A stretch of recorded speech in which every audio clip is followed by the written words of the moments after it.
Lorsqu'on se marie, lorsqu'on veut se marier, on regarde à 3 choses majeures que Dieu t'aide. Ma fille vient.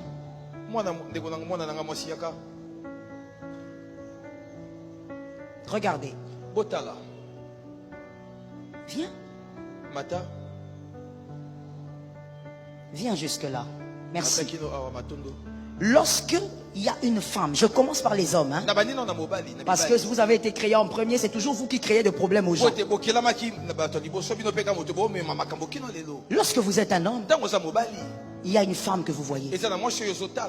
Au fait, vous vous approchez pour proposer à cette femme quelque chose parce que Rachel vous a attiré. L'atout de Rachel, c'est quoi? C'est la beauté. Vous vous approchez d'abord auprès d'une femme parce qu'elle est belle. Et quand vous arrivez auprès d'elle, la deuxième chose essentielle à regarder, c'est son caractère. Comment vous allez le regarder? En l'écoutant parler, en la regardant vivre. C'est la deuxième chose à faire. La troisième, c'est de vérifier si en elle il y a les potentiels capables de vous propulser. Écoute-moi très bien. On ne met pas le moteur d'un hélicoptère dans un avion. Tout homme ne peut pas propulser toute femme ne peut pas propulser tout homme. C'est question de calibre. Il y a des calibres qui ne sont pas compatibles. La femme qui est là, elle a tellement de potentiel que l'homme qui veut l'épouser n'a pas assez d'énergie pour propulser cette femme.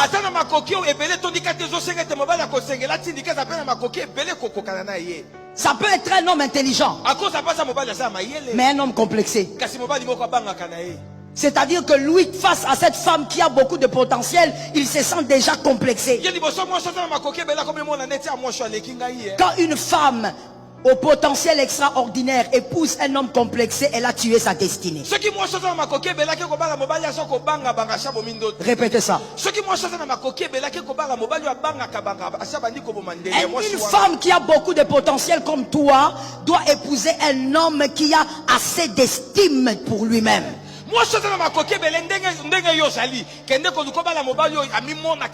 Même si tu montes en promotion, cet homme se sent chef.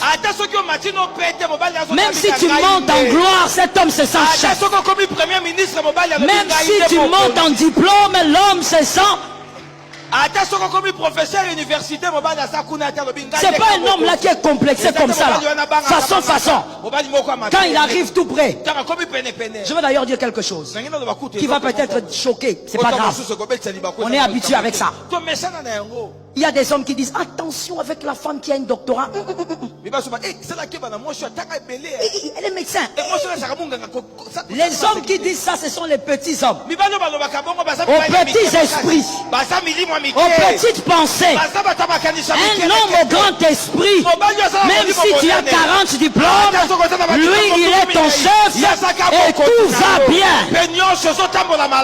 Il ne te gère pas dans les complexes. Qu'est-ce que tu penses? Qu'est-ce que tu penses? Vous savez, quand vous entendez un homme marié répéter à sa femme, qu'est-ce que tu penses? Complexé de pouce. Répétez ça. Voilà pourquoi je disais, c'est question de compatibilité aussi. Lorsque vous approchez cette femme, est-ce qu'elle a les capacités aussi de vous propulser? Une femme peut être belle, éloquente, même intelligente, mais sans avoir assez d'énergie pour propulser un homme.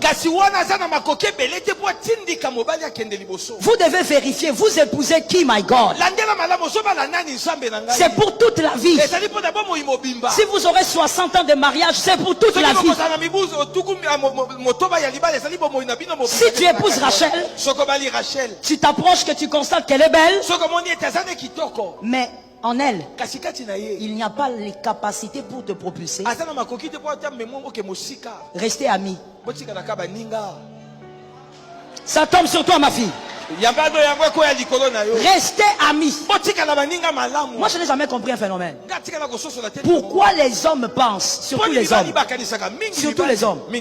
que si vous entendez bien avec une fille, si vous causez bien avec une fille, c'est qu'elle doit être votre femme. Non.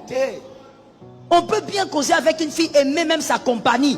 Elle est une personne qui te fait du bien, mais elle n'est pas ta femme. Parce que être femme de quelqu'un, ça dépend de beaucoup de choses. Comment comprendre que Mobutu avait une femme?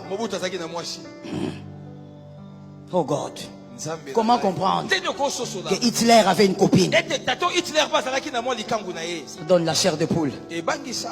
Mais elle n'avait pas la chair de poule. Elle était bien. Il faut vérifier si la personne que tu vas prendre n'est pas Rachel. Tu peux prendre une belle carrure mais qui ne croit pas en toi. Vous savez, let me say something. C'est quelque chose d'étrange, mais je vais lancer ça comme ça. Quel homme intelligent m'entende? Vous savez pourquoi lorsque Dieu crée Adam, il crée Ish, il crée Isha, et il décide qu'il soit couvert de la gloire de Dieu, mais pas de vêtements. Pas d'autre chose que de la gloire. Parce que Ève doit être capable de croire en son mari, même en voyant sa nudité. Même en regardant sa nudité, elle doit être capable de croire en son mari. Ce qui fait que des fois des femmes sont des Rachel. Avant le mariage, elles te respectent comme un dieu. Mais pendant le mariage, elles te méprisent. Parce que dans le mariage, elle a vu toutes tes faiblesses, tes incapacités. Elle a vu tes erreurs. Alors elle commence à te diminuer. Je dis à un homme au nom de Jésus, ne rencontre pas une Rachel. Une personne qui va te mépriser dedans.